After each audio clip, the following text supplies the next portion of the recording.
আর চতুর্থবার মামাটি মানুষ সরকার তৈরি হবে, মমতা ব্যানার্জি রাজ্যের মুখ্যমন্ত্রী হবে।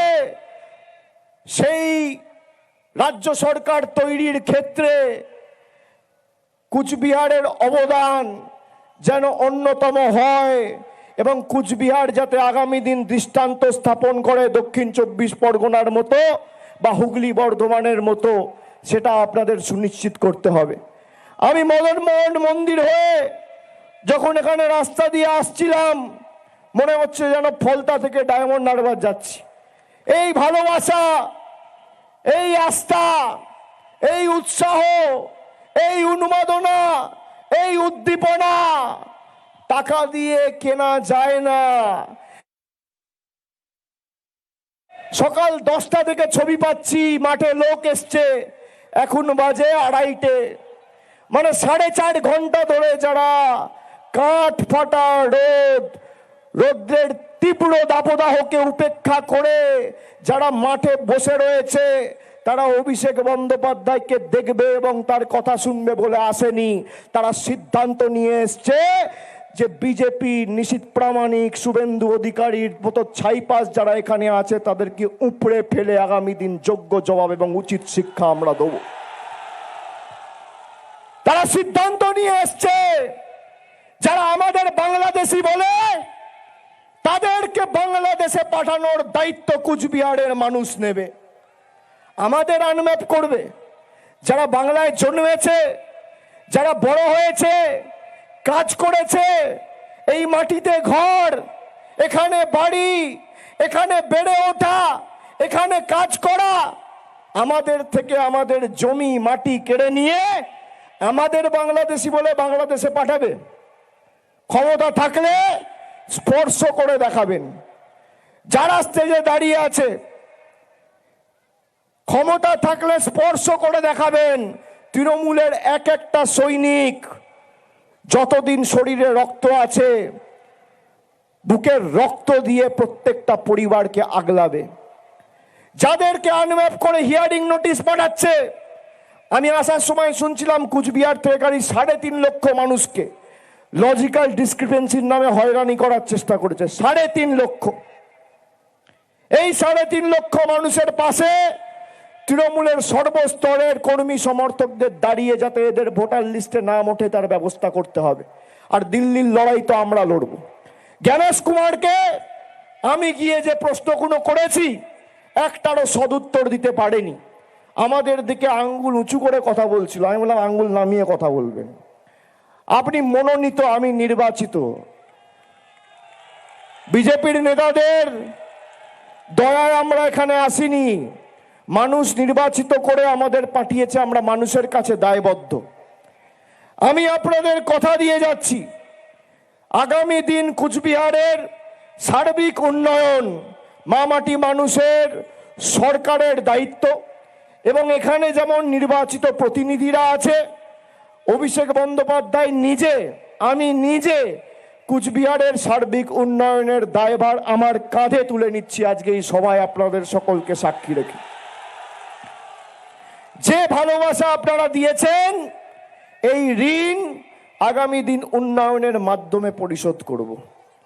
12 লক্ষ প্রকৃত প্রাপকদের যাদের আবাস প্লাস তালিকায় নাম ছিল, গত বছর আমাদের সরকার বাড়ি দিয়েছে। আগামী দিন 16 লক্ষ লোককে দেবে, তার মধ্যে 1.5 লক্ষ মানুষ খালি কুচবিহার থেকে বাড়ি পাবে আগামী 2 মাসের মধ্যে। এটাও মামাটি মানুষের প্রতিশ্রুতি, আমাদের মুখ্যমন্ত্রী কথা দিয়েছে। 1.5 লক্ষ মানুষ মানে এক একটা বিধানসভা থেকে গড়ে 16,000 17,000 মানুষকে আমাদের সরকার বাড়ি করে দেবে, ছাদ করে দেবে। দেওয়ার কথা ছিল মোদির আর বিজেপির, কেন্দ্র সরকারের, আর দিচ্ছে কে? মমতা বন্দ্যোপাধ্যায়ের মামাটি মানুষ সরকার। তারা বলেছে, আমরা করেছি। আমাদের সরকার 15 বছর ক্ষমতায় আর নরেন্দ্র মোদীর বিজেপি সরকার 12 বছর ক্ষমতায়। বিজেপির নেতাদের বলবো, আসুন এই কুচবিহারে জায়গা বাঁচুন। রাজ্য নেতাদের কেউ যদি আমার কথা শোনে, দেশের নেতারা তো বাংলা বলতে পারে না, তাদেরকে বলে লাভ নেই। যদি আমার কথা কারোর কানে ঢোকে, একদিকে মমতা বন্দ্যোপাধ্যায় সরকার 15 বছরে কি করেছে, আর একদিকে মোদী সরকার 12 বছরে কুচবিহারের জন্য কি করেছে তথ্য পরিসংখ্যান নিয়ে রিপোর্ট কার্ড নিয়ে আসুন। একদিকে আপনি থাকবেন, একদিকে আমি থাকবো। তথ্য পরিসংখ্যানের নিরিখে লড়াই হবে। আপনাদের 10-0 গোল দিয়ে মাঠের বাইরে যদি না করতে পারি, মানুষের কাছে মুখ দেখাবো না। আসুন, লড়াই করবেন, লড়াই করবেন। আপনাদের কাছে আমাদের শিখতে হবে হিন্দু ধর্ম কি। যে দল 70টা আসন নিয়ে একজন গরিব যুবক পেটের দায়ে চিকেন প্যাটিস বিক্রি করছে বলে তাকে মারছে, সে যদি বাংলায় ক্ষমতায় থাকতো কি অবস্থা করতো রাজ্যটার? আপনি দেখুন না অন্যান্য রাজ্যগুলোর যেখানে এরা দায়িত্বে আছে, নিয়ে যাও, বয়স্ক লোকেরা আছে, আপনারা বসুন নিচে, রোদ আছে, বসুন। যা বাবা, পায়ে ব্যথা হচ্ছে, যা বস নিচে। যারা 70টা আসন নিয়ে একজন চিকেন প্যাটিস বিক্রি করছে বলে তাকে বেধড়ক মারছে, দেখেছেন? দেখেছেন? আচ্ছা বলুন তো, আমাদের পাড়ায়, আমাদের এলাকায়, আমাদের গ্রামে, আমাদের ওয়ার্ডে কে চিকেন প্যাটিস বিক্রি করবে? কে এগরোল বিক্রি করবে? কে চাউমিন বিক্রি করবে? কে পাকোড়া বিক্রি করবে? বিজেপির বাবারা ঠিক করবে? বিজেপি ঠিক করবে আমি কি রঙের জামা পরবো, আমি কি ভাষায় কথা বলবো, আমি কি দিয়ে ভাত খাবো? কোনোদিন হিন্দুত্বর কোনো হিন্দু ধর্মের কোনো গ্রন্থ বা বই এরা পড়েছে? গীতার একটা শ্লোক বলতে পারবে? হিন্দু ধর্ম কোনোদিন বিভাজনের কথা শেখায় না। নানা ভাষা, নানা মত, নানা পরিধান, বিবিধের মাঝে দেখো মিলন মহান। হিন্দু ধর্ম বৈচিত্র্যের মধ্যে একতার মূলমন্ত্রকে পাথেয় করে চলার কথা শেখায়। ইসলাম ধর্ম কোনোদিন বিভাজনের কথা শেখায় না। খ্রিস্টান ধর্ম কোনোদিন বিভাজন বৈষম্যর কথা শেখায় না। যারা হিন্দু ধর্মের ধারক আর বাহক বলে দাবি করেন নিজেদেরকে, জিজ্ঞেস করেছেন এদেরকে আসামে ক্ষমতায় কে? বিজেপি। আসাম সরকারের কি এখতিয়ার আছে যে এখানে রাজবংশী ভাইদের এনআরসির নোটিশ পাঠাচ্ছে? কি এখতিয়ার আছে? আসামের মুখ্যমন্ত্রী বলছে বাংলায় কথা বললে জেলে ঢোকাও। আসামের মুখ্যমন্ত্রীর নাম কি? হিমন্ত বিশ্ব শর্মা। কোন দলের? ভারতীয় জনতা পার্টি।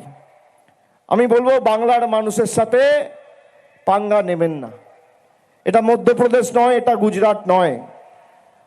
বাংলার মানুষের সাথে পাঙ্গা নিলে মানুষ চাঙ্গা হয়। 10 দিন আগে দেখেছেন তো, ইডিকে পাঠিয়ে তৃণমূলকে জব্দ করতে চেয়েছিল, নিজেরাই জব্দ হয়ে গেছে। দেখেছেন?